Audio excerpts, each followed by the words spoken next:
Esto es Reivindicando Derechos, un programa de CIMAC Radio donde tu voz es poder y eje de acción. Desde Humanismo y Legalidad, un espacio seguro y libre de estereotipos, donde víctimas, expertos y autoridades fijan posicionamientos para garantizar el acceso a la justicia de mujeres e infancias en nuestro país. Buenos días, bienvenidos a un nuevo programa más de Reivindicando Derechos. Yo soy Norma Bautista y me acompaña Mayra Carvente. Bienvenidos. Pues hoy, May, auditorio, vamos a abordar una temática interesante, pero desde una mirada específica, ¿no? Porque vamos a hablar de la desaparición de personas, pero desde el abordaje que en su momento ha, hecho del conocimiento la actual administración, pues digamos federal, ¿no? La presidenta en relación a este tema de las desapariciones de personas, ¿no? Hay una política específica que ella ha hecho del conocimiento y eso es lo que vamos a estar hablando hoy, pero también lo vamos a leer a partir de la voz de una víctima de desaparición, ¿no? Una víctima indirecta de desaparición. Entonces, ¿te parece si comenzamos, May?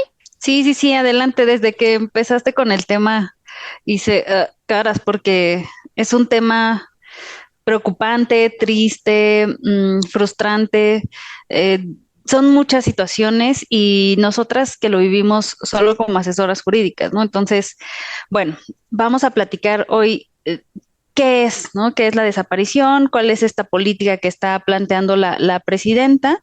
¿Y cuáles son las acciones, estas reformas, casos importantes que hemos tenido? Y como dices, al final, pues vamos a cerrar con el testimonio de una víctima indirecta. Entonces, pues entramos ya de lleno, ¿no? La desaparición de personas en México, pues desde luego ya constituye una crisis humanitaria, ¿no? Que es persistente, que ha afectado a miles de familias a lo largo de las últimas décadas. Fuimos hace poco, ¿recuerdas? A un informe y las cifras tan alarmantes de en un año 700 personas al año desaparecidas y en pocos años ya estamos hablando de miles de personas.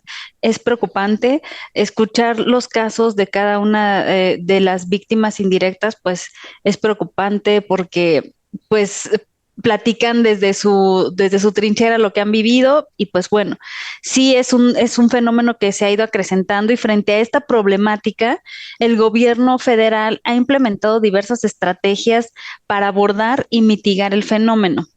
Recientemente, la administración encabezada por la presidenta Claudia Sheinbaum ha anunciado una serie de acciones orientadas a fortalecer los mecanismos de búsqueda, justicia y atención a las víctimas y a sus familias.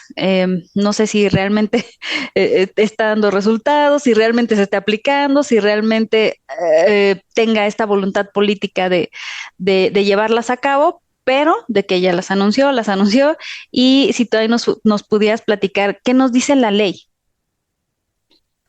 Sí, claro. Digo, al final tenemos esta información, pues de pronto de lo que hemos avanzado, de lo que hemos transicionado, pero pues también tiene que ver con la parte de la, pues digamos, de la ley, ¿no? Porque también tiene que ver con ese componente. Tendremos que decir que tenemos una ley en materia de desaparición forzada, pero también en los temas de personas desaparecidas por particulares.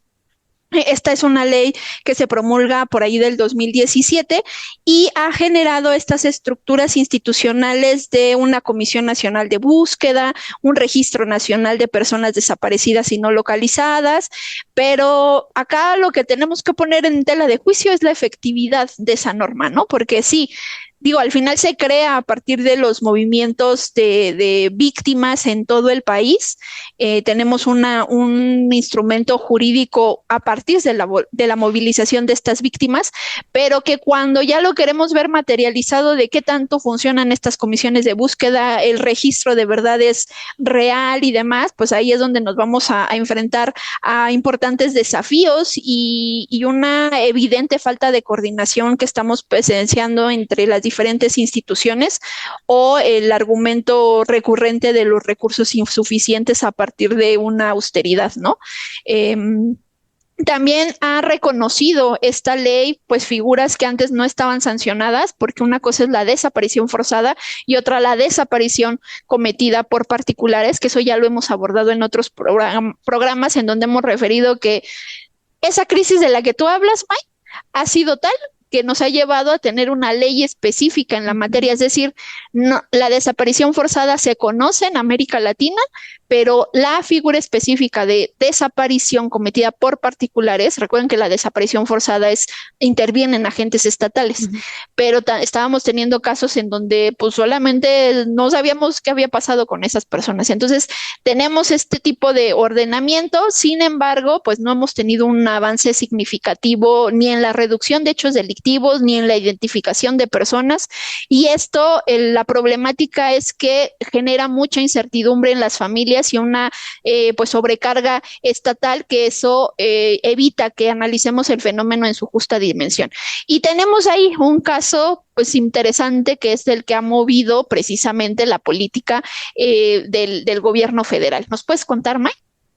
Sí, pues nuevamente todos estos colectivos y estos grupos que se asocian de manera particular, individual, que a través de su problemática van encontrando un fin sobre el cual trabajar, y que lamentablemente el Estado ni interviene, ¿no? Siempre las organizaciones de la sociedad civil somos las que estamos trabajando a la par con las víctimas, y bueno, ¿qué sucede? Pues se levanta, ahora sí se abre la caja de Pandora cuando Guerreros Buscadores de Jalisco y las Madres Buscadoras, en marzo del 2025, no tiene mucho, lo recordarán, existe una denuncia anónima. Entonces los colectivos de estos dos que les acabo de mencionar, pues entran al Rancho Izaguirre, ubicado en Teuchitlán, y pues ahí identifican cientos de prendas, zapatos, casquillos, libretas, restos óseos en 3 hornos clandestinos, y algunos estaban ocultos bajo ladrillo y tierra. Entonces, ¿qué indicaba esto? Pues una estrategia de ocultamiento ya muy sofisticada. No estamos hablando de alguien novato que se los llevó y que no, ya es algo muy elaborado, muy sofisticado, muy organizado. Y que a veces, como decimos, el crimen organizado está más organizado que la misma autoridad, ¿no? Entonces, redes sociales y medios empiezan a documentar este hallazgo, visibilizan la magnitud del lugar, porque sí recuerdas esas tomas aéreas que sí decías, es enorme.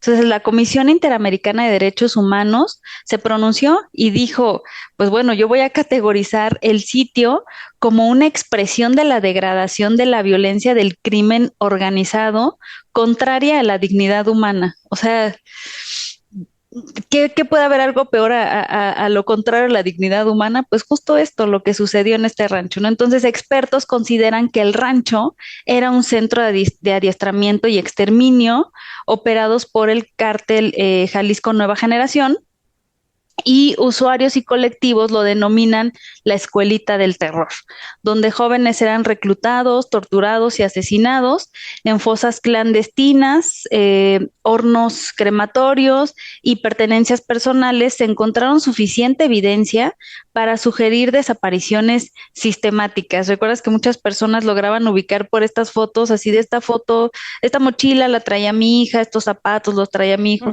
Entonces, pues sí, tristemente es como se destapa esta situación, y aunque en septiembre del 2024 del año pasado ya se había intervenido el rancho con arrestos a 10 personas y se liberaron 2 rehenes, pero pues hasta ese entonces lo oficial que dicen, no se hallaron indicios ahora visibles, lo que pues bueno, activistas atribuyen a negligencia y encubrimiento.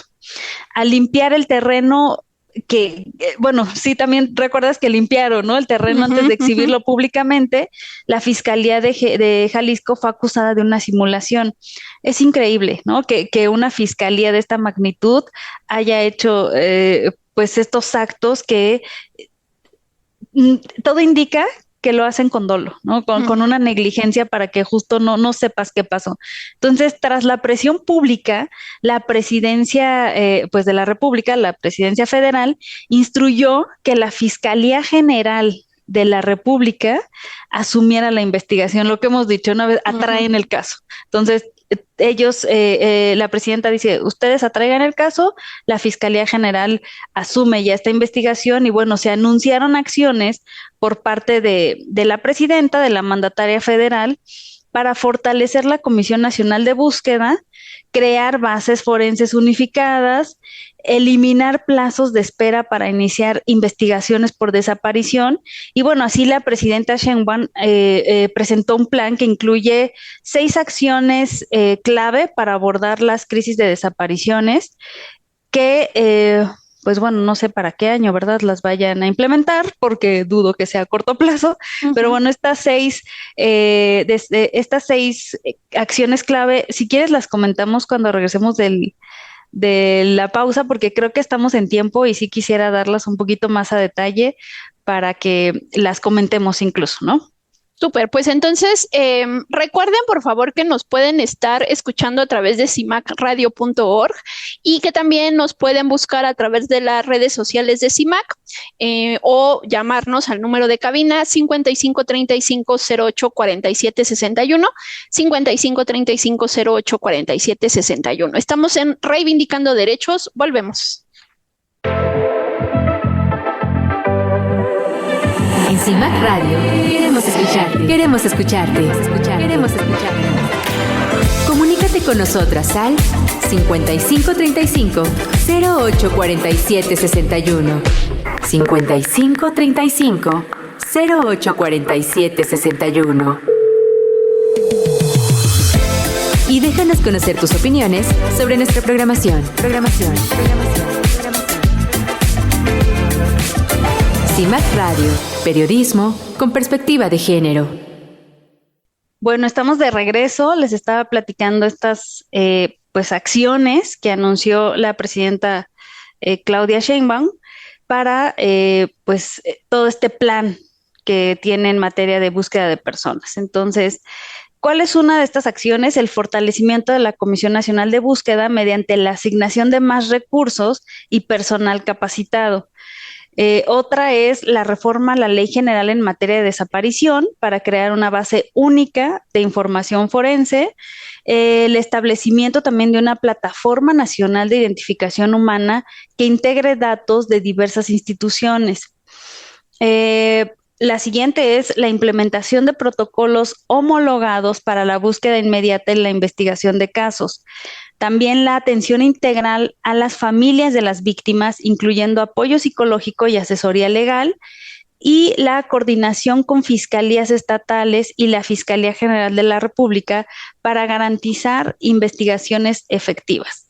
Cada una de estas acciones, sin duda, son necesarias y ojalá se lleven a cabo porque, pues, es realmente frustrante como asesor jurídico que a veces sea, híjole, déjame mandar un oficio a la fiscalía de otro estado para ver si me lo reciben y para ver si me contestan. Entonces, si ella da esta línea así de tiene que haber una coordinación y tiene que en teoría ya existe, ¿no? Exacto, que, es que en teoría ya existe, pues bueno, pues quiero pensar que esto va a hacer que sea más, pues más impositivo, que tenga mayores, pues veamos más respuestas positivas en este aspecto. Y bueno, pues no sé qué opines de estas medidas que, aunque ya están algunas en papel. Es que es eso, ¿sabes? Es que justamente a mí me causa como un poco de... Exacto. Propuesta. O sea, como que veo, me extraña un poco porque si te fijas en lo que pide son que fortalecimiento, implementación, o sea, eso quiere decir que ya está, ¿no? O sea, en la ley ya está. Todas estas cuestiones ya más bien es... Y si ya estaba antes, ¿por qué ahora tenemos que fortalecerlo? ¿Por qué ahora tenemos que implementarlo? Si eso ya lo debieron de haber implementado desde, pues desde que tenemos la normativa, ¿no?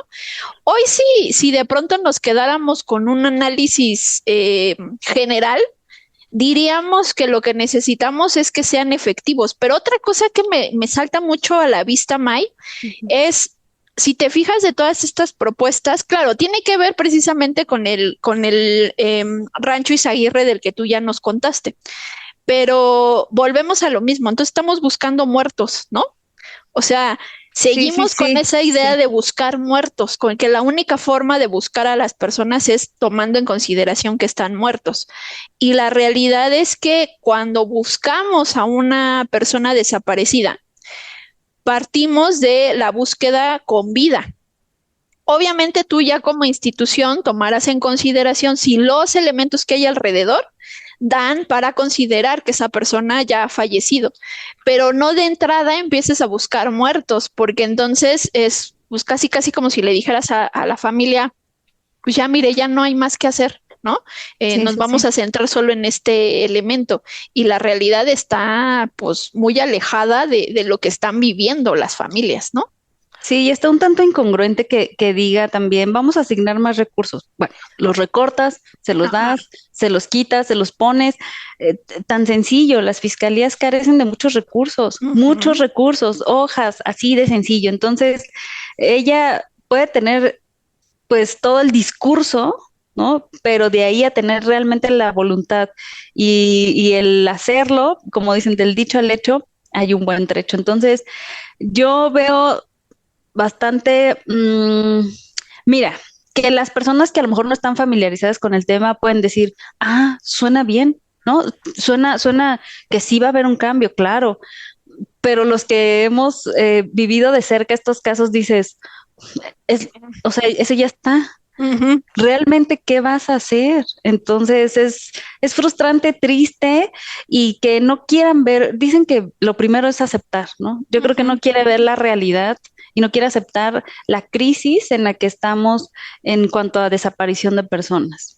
Exacto, sí, porque si ya nos vamos como al análisis un poco más a detalle de esta propuesta, ¿no? Que pudiéramos tener o este plan, pues podríamos decir que sin lugar a dudas necesitamos que la coordinación entre las autoridades sea efectiva, pero volvemos a lo mismo, esa coordinación ya estaba desde la ley. Lo que necesitamos es que, pues sí, haya este cruce entre las personas que buscan, y lo que sí también tenemos es una grave crisis forense, ¿no? No estamos diciendo que todos los desaparecidos están muertos, que es esa una distinción importante, pero entonces, ¿qué estás haciendo con tantos cuerpos que no has podido identificar, ¿no? El tema de lo que tú mencionas de las madres buscadoras dan cuenta de estas pues fosas clandestinas en donde no necesariamente encuentras un cuerpo, ¿no? Sino que encuentras varios. El tema que tú mencionas de los recursos económicos, también tenemos esta cuestión crítica que también empieza a hacer mucho ruido respecto a los cambios en cuanto a la CURP para que tenga datos biométricos, ¿no? Se habla de esta base única de información forense, donde volvemos a lo mismo, ya estaba como planteada desde un origen precisamente para todo este fenómeno. Se habla de la participación activa de las víctimas, tanto para diseñar como implementar políticas de búsqueda, y volvemos a lo mismo, pues es que esta ley fue de las propias víctimas que se movilizaron, que exigieron tener un reconocimiento de esta manera. Y no decimos que no sea importante hablarlo desde el discurso de por qué las víctimas, las familias, tienen que estar presente, pero entonces es volver a reafirmar algo que entonces no les hacías caso y por eso ahora lo tienes que plasmar. Se hablan también de un poco de traer a estos expertos de otros países, ¿no? Que ayuden de pronto a hacer estas búsquedas, pero también la propia ley nos ha señalado que solo podemos tener estos peritajes independientes cuando a nivel interno, ¿no? Ya sea local o federal, pues no tenemos a esos expertos, entonces también eso está pues condicionado en la propia ley. Hablan también de este tema de los dineros, como tú bien mencionas. Hubo de pronto una discusión cuando se hablaba de la austeridad republicana, no sé si recuerdes, que uno de los temas en específico que se abordaba ahí era, bueno, vamos a ir cerrando las puertas a los fideicomisos, sí, pero el tema de las víctimas no puedes reducirle. O sea, si de por sí estamos teniendo estos números interesantes, tan preocupantes de víctimas, pues lo que necesitas es tener más recursos para ayudarlas, no menos recursos para pues de pronto ir sesgando esas limitaciones. O sea, a lo que vemos o de pronto esta pues llamada de atención que hace la presidenta, pues habla de sí, un reconocimiento que se hace del fenómeno que estamos vivenciando, pero porque las propias víctimas lo sacaron a la luz, ¿no? Si no hubiera habido un campo, un rancho Izaguirre con esas dimensiones, a lo mejor estas políticas no estarían sobre la mesa, que volvemos a lo mismo, vuelven a ser como en el mismo sentido, más bien lo que necesitamos es que lo que hay se vuelva efectivo, ¿no? Sí, y aparte, por ejemplo, habla de capacitación al personal. Tenemos el caso, ¿no? Tenemos un caso en donde el perito o llegan médico legista, todos te dicen, es un hombre, cuando es una mujer el que tienes en la plancha y la familia tiene a esta persona desaparecida por días porque alguien le puso que era un masculino. O sea, es que hay cosas que sí necesitas una capacitación, pero hay cosas que necesitas también, no sé cómo decirlo, que las personas que hagan su trabajo realmente estén con voluntad de hacerlo, de ejercer pues esta autoridad, este orden, de impartir justicia y pues muchas veces, no todos, pero varios ya están como muy desgastados en este día a día que ya no toman pues estos detalles, este cuidado respecto a los cuerpos también, ¿no? Veíamos en los EMEFOS que nos decían, hace poco acudimos a uno a hacer ahí una diligencia y nos decían, pues es que a la semana nos llegan entre 7, 9, 15 cuerpos y casi todos se van a la fosa común, porque pues no tenemos mayor información. Sí, pero ¿qué haces como autoridad? ¿Qué haces, no? Para poder identificar esta parte que es la que es necesaria trabajar, justo es eso. Sí, porque, insisto, hay esta parte en donde, digo, nosotros lo vemos porque acompañamos a víctimas, pero yo creo que esa es la parte donde vamos a tener a nuestro invitado de decir, y a ustedes que tienen 15, 10, 5, 3, una semana sin saber de su familiar, ¿les sirven estas medidas? ¿O qué es lo que estamos necesitando, no? Pero bueno, andamos sobre los tiempos, entonces, ¿qué te parece si hacemos nuestra pausa comercial para darle la bienvenida a nuestra persona invitada y entonces sí como que más, digamos, con un caso en específico que nos diga si estas medidas las ven viables, ¿no? ¿Te parece? Sí, desde su vivencia que nos platique un poquito más. Exacto. Porque nosotras nos podemos aquí desgarrar las vestiduras y bueno. Es correcto. Pues bueno, vamos a una pequeña pausa comercial y regresamos. Recuerden, estamos en Reivindicando Derechos, estamos platicando sobre esta estrategia que se ha dado a conocer a partir de la presidencia en cuanto a la desaparición de personas. Volvemos. En CIMAC Radio queremos escucharte. Queremos escucharte. Queremos escucharte. Comunícate con nosotras al 5535 0847 61. 5535 0847 61. Y déjanos conocer tus opiniones sobre nuestra programación. CIMAC Radio, periodismo con perspectiva de género. Regresamos de esta pequeña pausa comercial, estamos en Reivindicando Derechos a través de CIMAC Radio y estamos platicando sobre la desaparición de personas a partir de la política que hoy día ha puesto del conocimiento al público la actual presidenta. Hoy nos acompaña con nosotras y nosotros el señor Héctor Montaño González. Muchas gracias por estar con nosotros, señor Héctor. No hay de qué.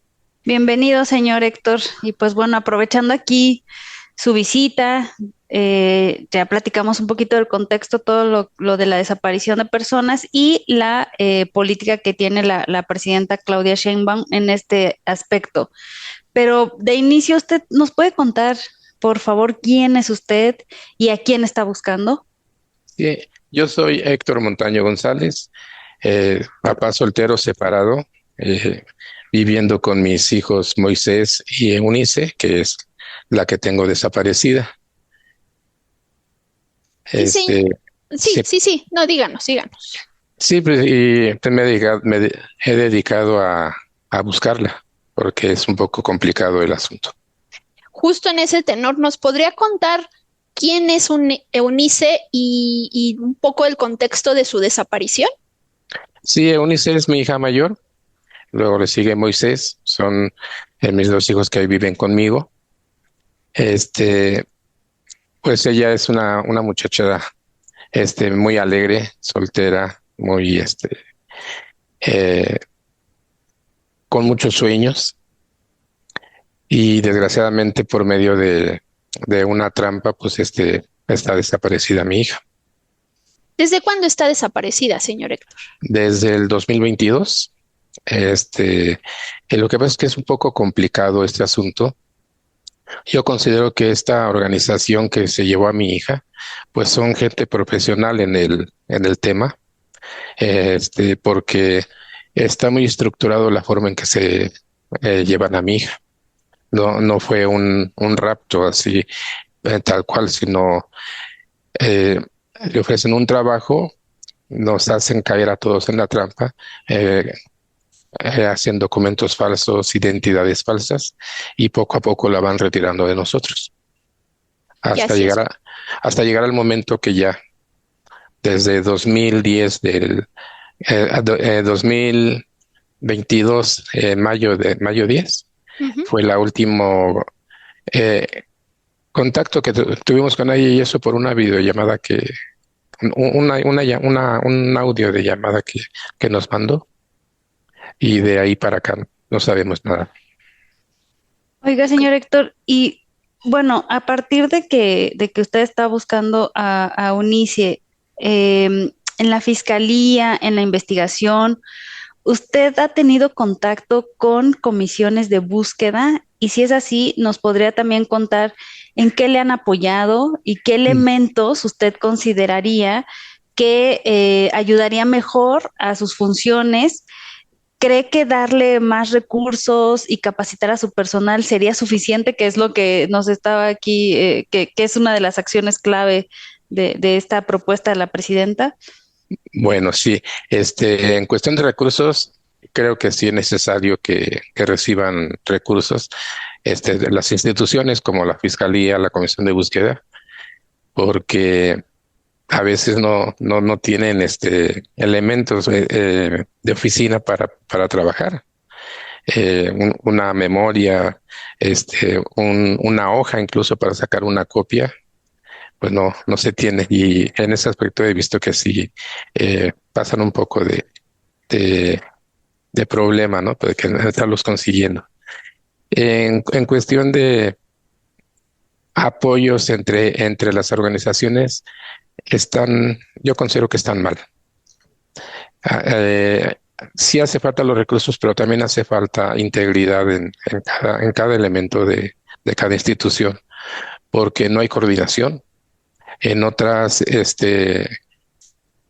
instancias no hay ese interés. Yo sé que tienen muchísimos casos y que llegan cada día más casos, pero para investigar una persona posible que esté infiltrado entre esta organización, su nombre Horacio, eh, tardé casi año y medio 2 años para que lo citaran a declarar. Entonces, el PDI no hacía nada, lo tuve que reportar en 2 ocasiones en la Secretaría de Policía, y sigue igual.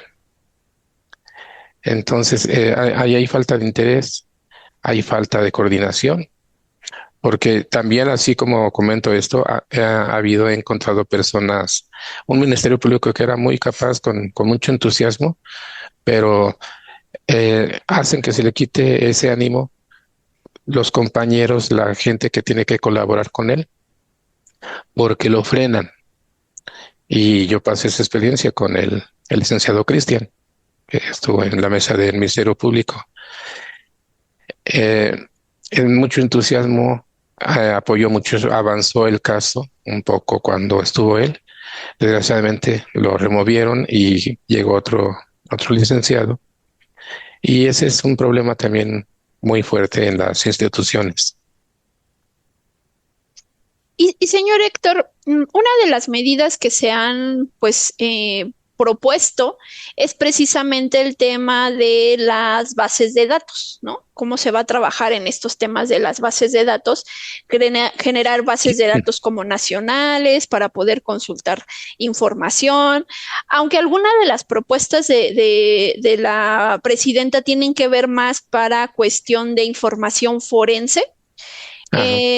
Que al menos nosotras en el caso de UNICE estamos enfocadas más evidentemente a buscarla en vida, ¿no? No buscarla como si ella ya hubiera muerto, pero de lo que usted ha podido vivenciar, de pronto, ¿cómo calificaría usted las bases de datos que actualmente tienen las instituciones en cuanto a las búsquedas que pueden hacer de las personas? ¿Y qué consideraría usted? O sea, si son buenas, si son malas, o qué necesitarían de pronto para mejorar. Bueno, para comenzar, están muy limitadas. Yo solicité que se investigara por medio en su INE, la institución no permitió que hiciéramos ciertas búsquedas. También en cuestión de ver las cuentas bancarias de mi hija, también tuvimos problemas, porque al hacer una investigación en estas instituciones, nos podía arrojar si hizo un retiro, en donde lo hizo, por medio de esta cuenta, y nos negaron ese acceso, que yo creo que está mal, porque es algo que nos puede ayudar a nosotros a localizar más rápido a nuestras personas desaparecidas, y nos frenan también por ese lado. Oiga, Sí, señor Héctor, perdón.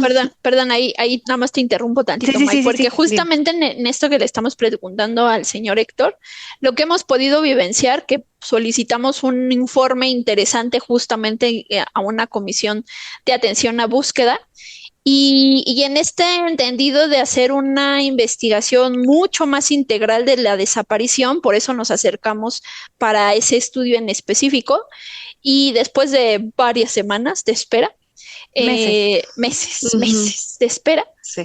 fue muy desalentador que la información respecto a las bases de datos fuera tan básica, ¿no? O sea, casi mejor nosotros lo hubiéramos buscado, porque pues para el informe que nos dieron, y lo que sí hemos podido detectar es que depende de las fiscalías, porque eso también lo hemos visto.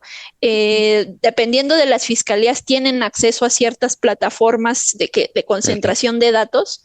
Y lo que pudimos darnos cuenta aquí en la Ciudad de México es que, o sea, hagan de cuenta que si tienen 10, solo revisan una, ¿no? Que porque no tienen acceso a las demás. Entonces, sí, la parte de la falta de comunicación es muy complicada, pero aparte, el que no tengan acceso a esas plataformas, pues entonces, ¿a quién estamos buscando? ¿Cómo estamos buscando, no? Si parecería que entonces nada más buscamos en los pequeños lugares donde creemos que tiene relación.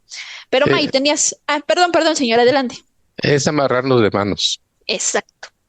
Sí, y otra vez regresamos, las organizaciones de la sociedad civil somos las que estamos aportando más información, porque incluso el día que nos presentaron el informe era con los datos que ustedes nos dieron, nosotros hicimos, no, entonces, sí, es muy desalentador, como dice Norma, pero ahorita me llamaba la atención de todo lo que estaba contando el señor Héctor, de todo lo que quiso investigar respecto de cuentas bancarias, temas de INE, todo lo que usted ha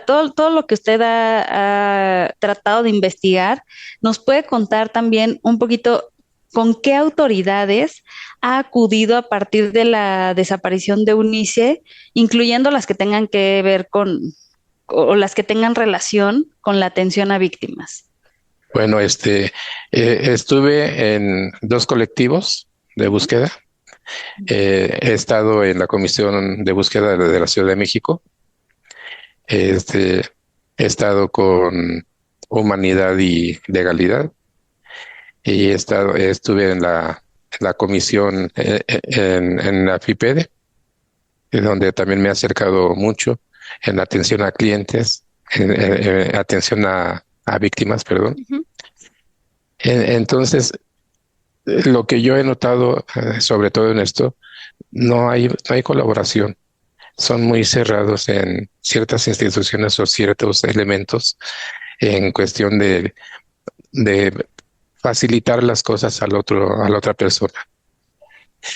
También las colaboraciones que tenemos con otras fiscalías dentro del interior de la República también es algo muy complicado porque quizás yo pude haber recuperado a mi hija desde que yo primero tuve que pasar por el problema de que poder conseguir la colaboración del Estado de Morelos. Y luego sí logré que fuéramos todos, pero después de un año, más de un año, donde nosotros nos damos cuenta que sí estuvo, yo ya tenía indicios de que podía estar ahí mi hija, descubrimos que sí estuvo ahí y que quizás si hubiera sido pronta la colaboración de todos, se hubiera recuperado. Y tuvimos la decepción de nada más saber que sí estuvo allí, que fue golpeada, que era intimidada. Y pues así no se puede. Puede haber excelentes elementos en las instituciones, pero si no hay esa coordinación y esa colaboración, es muy difícil. Claro. Y justamente en relación a esto que usted nos menciona, hoy sabemos que el tema de desaparición de personas ha obligado a la autoridad, y eso a través de, pues, ustedes como víctimas, ¿no? Ha obligado a la autoridad a tener protocolos en cuanto a su actuación. Y eso para las diferentes autoridades que tienen que intervenir en la búsqueda de una persona desaparecida, tanto en la investigación como en la atención a víctimas. Y justamente esta ley de la que hablábamos, la Ley General en materia de desaparición forzada y de desaparición cometida por particulares, incluso habla de que estos protocolos son obligatorios, ¿no? A contrario de lo que a veces creíamos de que los protocolos era sí un insumo útil para las autoridades, pero no necesariamente obligatorio. En relación a esto, señor Héctor, ¿cómo calificaría usted la aplicación de los protocolos por parte de las autoridades que los han atendido? ¿Usted cree que sí han seguido un protocolo o que andan ahí sin una dirección? No, pues aparentan llevar el protocolo, pero no lo hacen. Ahora que tuvimos el análisis de contexto del expediente de mi hija, se da uno cuenta que cada quien, bueno, yo lo veo de este modo, cada quien en su profesión, pues debe estar preparado. Aquí con lo que menciona las personas que hicieron el análisis, ¿cuál es la forma de actuar de los delincuentes? El proceso que llevan, que coincide mucho con lo que hicieron con mi hija. Y si las autoridades desde un principio tuvieron contacto con mi hija en 3 ocasiones quedó de venir y no vino. Hubo varios detalles que allí, pues, puedo decir, yo no sabía nada de eso, cómo actuaban o qué hacían. Pero se supone que las autoridades sí deben de saber cuál es el procedimiento de estos delincuentes. Y si están viendo esas alertas de algo que algo está pasando, ¿por qué no actúan? Esa es mi pregunta. Claro. Oiga, señor Héctor, y bueno, me imagino que a lo largo de todo este proceso que usted ha llevado, pues sí ha necesitado un apoyo, pues sí tener esa instancia profesional en materia psicológica y también en tema jurídico. Entonces, estas instancias con las que usted fue, ¿le ofrecieron ese apoyo psicológico y esa asesoría legal? Después de año y medio. Ok. Y desde su experiencia, pues considera que es necesario este tipo de apoyos o por qué es necesario este tipo de apoyos. Claro, porque al llegar yo solo al Ministerio Público a hacer mi declaración, muchas veces los licenciados no escriben exactamente o las cosas como se deben de plasmar en el expediente. Entonces, si cambian algunos términos, ya no, desvía un poco la investigación, la guía donde uno va. Entonces, es importante tener la asesoría de un licenciado. Yo después, si le comento, de año y medio, tuve a una licenciada por parte de la Fiscalía que nada más se presentaba a firmar cuando yo terminaba mi declaración, porque estaba demasiado ocupado. Tenía muchos casos y tenía que ir a un curso a la otra fiscalía. Y era igual que si no tuviera yo una asesoría. Entonces ahí también son los puntos que el gobierno debería de tomar en cuenta o de ver qué es lo que está pasando en las fiscalías para que pueda mejorar el procedimiento de las investigaciones y búsquedas. Y el apoyo psicológico sí lo tuvo también después de año y medio, pero lo consideró suficiente. No. No, porque en este caso me hizo, por parte de la fiscalía, me hicieron un estudio psicológico como cuestionario que duró bastante tiempo. Yo no supe cuál fue el resultado de la psicóloga. Lo entregaron a la fiscalía y hasta ahí quedó. Luego, por parte de SABI me otorgaron el apoyo psicológico, pero fue muy corto porque tienen tanta saturación que dicen es que te vamos a dar el apoyo, pero nada más por tanto tiempo y ya no se puede más. Entonces pues, queda uno igual. Pero aparte ya no se puede y usted sigue buscando a su hija, ¿no? Ah, claro. O sea, a lo que voy es que ¿cómo le pones un plazo a la atención psicológica que va a tener una víctima de desaparición forzada y todavía no aparece su hija, ¿no? O sea, como si con 10 sesiones usted quedara ya listo como para afrontar toda la búsqueda, ¿no? Sí, en este caso es como llenar un requisito, ¿no? Entre ellos para justificar su trabajo, pero realmente no se está trabajando como debe de ser.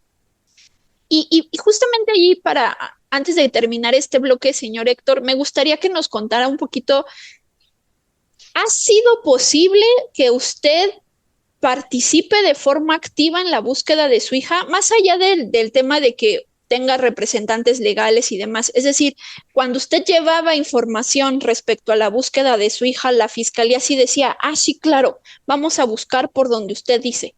Porque esto lo menciono porque se supone que las víctimas tienen la oportunidad, si bien no de hacer la investigación del Ministerio Público, sí de aportar elementos para la búsqueda. ¿Le tomaron en consideración esos elementos, señor Héctor?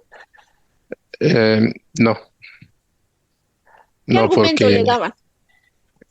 Que con la información que yo traía, pues lógico, yo venía siendo una tercera persona. Y me decían que tenía que ser directamente la persona que tuvo el contacto, digamos, con mi hija o con algún suceso dentro de la investigación. Y a mí me decían que lo que yo decía se tomaba como a chisme. Entonces no le daban validez. Sí, el famoso testigo de oídas, ¿no? Que solemos usar en la materia penal.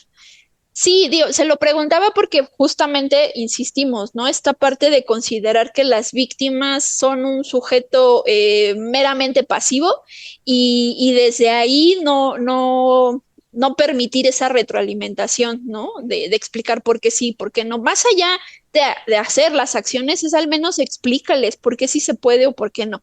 Pero andamos sobre los tiempos. ¿Les parece si hacemos una pequeña pausa comercial?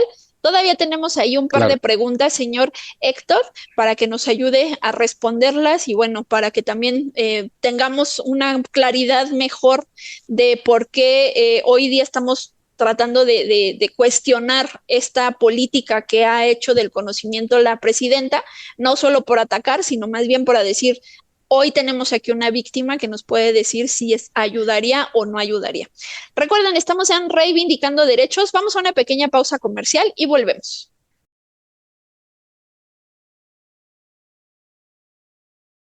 Regresamos de esta pequeña pausa comercial. Estamos en Reivindicando Derechos. Estamos platicando sobre la desaparición de personas y en específico nos estamos pues enfocando en la estrategia que hace unos días la presidenta ha hecho del conocimiento y hoy tenemos a el señor Héctor Montaño González que está buscando a su hija Eunice, quien ya lleva 3 años desaparecida.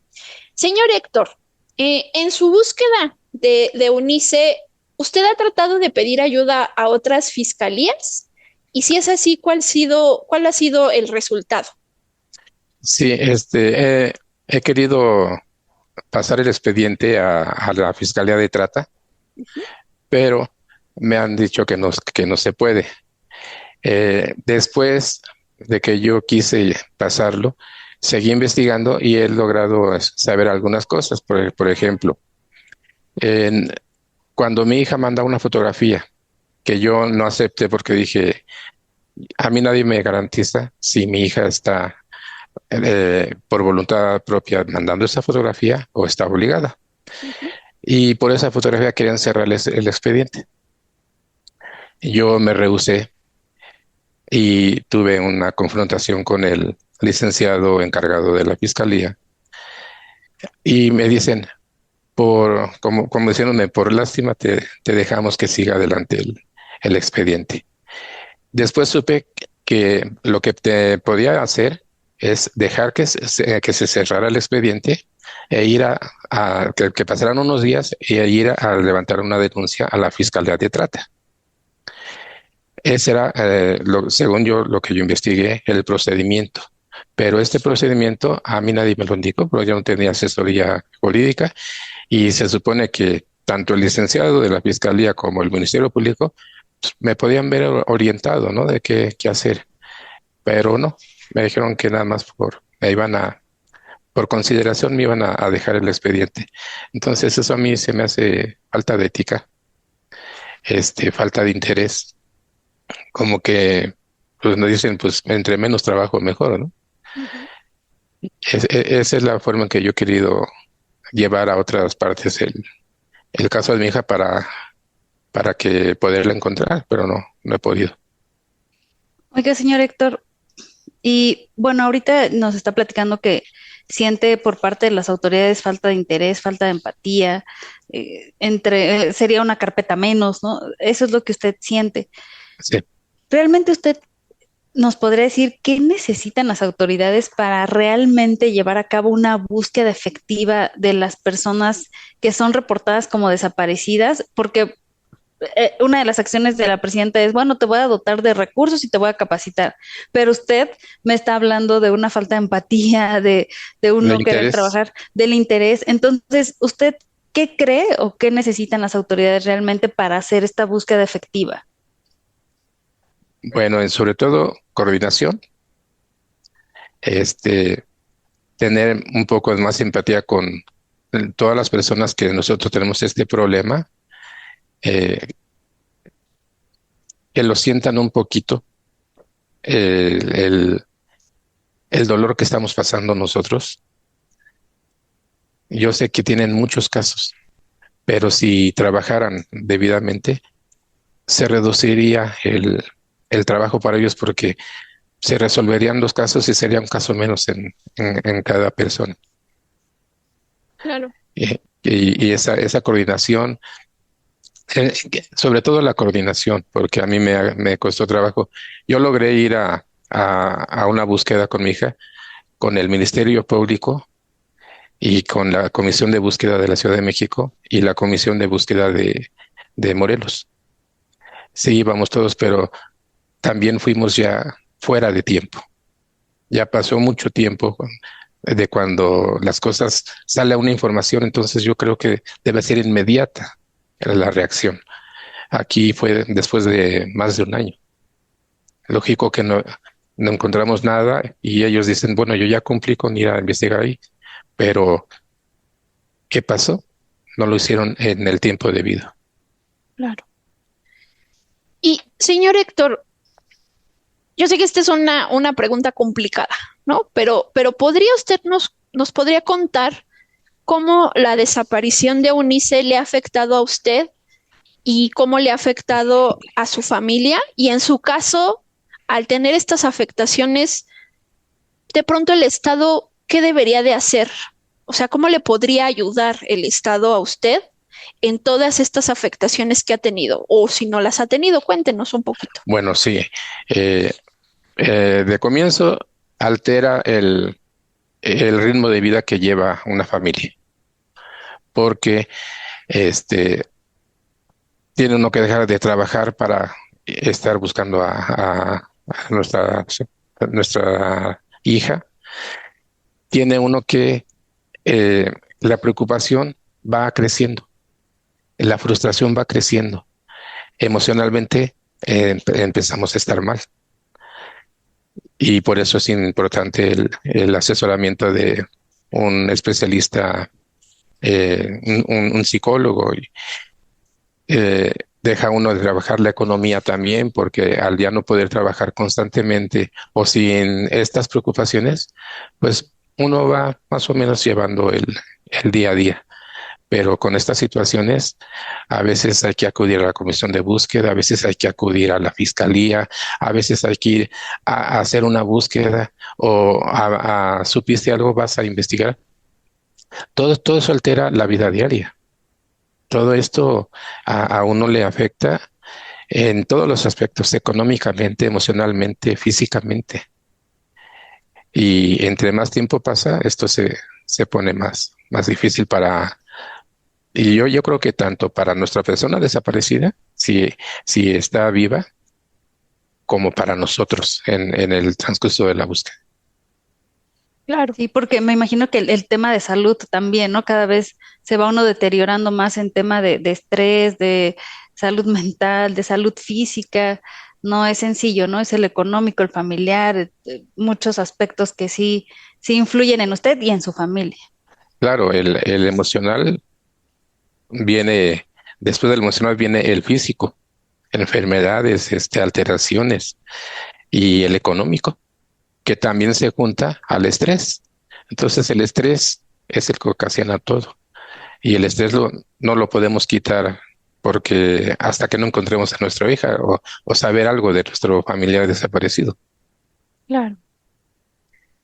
Pues le agradecemos mucho, señor Héctor, por contarnos su historia, por hacerla del conocimiento a nuestro auditorio. Seguimos buscando a Eunice Jocelyn Montaño Hover.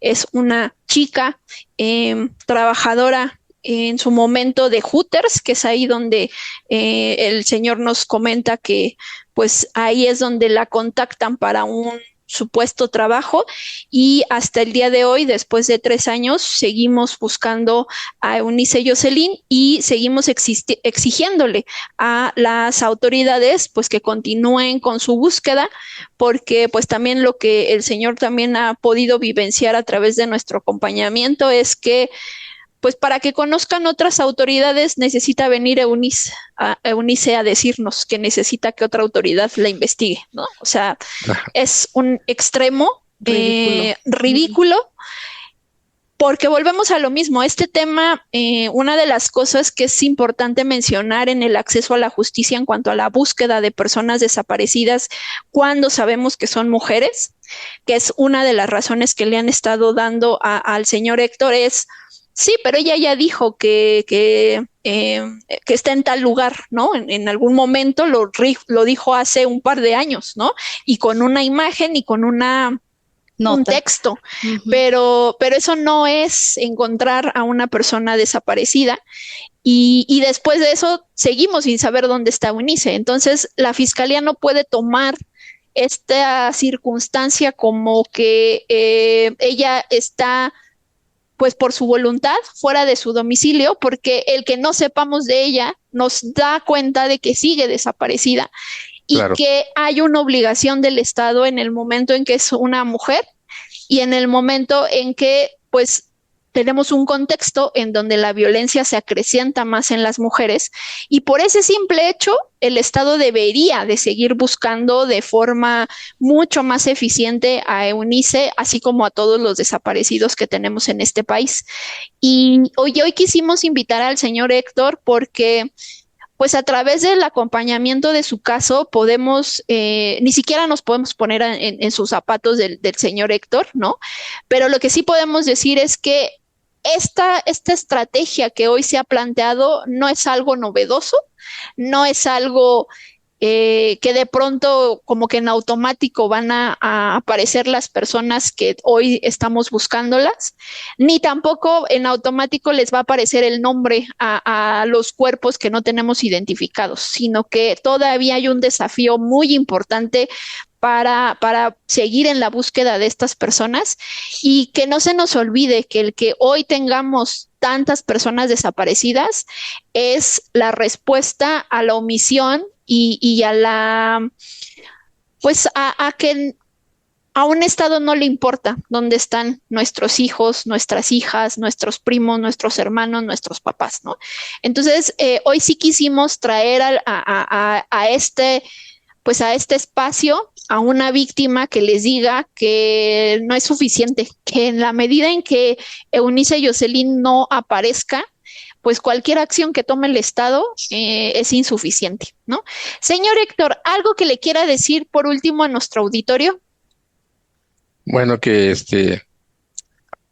sobre todo que no dejen ni desistan de buscar a sus seres queridos, porque no sabemos en qué condiciones estén ellos, si los necesitan, y poderlos salvar de ese infierno en que pueden estar. Muchas gracias, señor Héctor. May, ¿algo final con lo que cerramos este programa?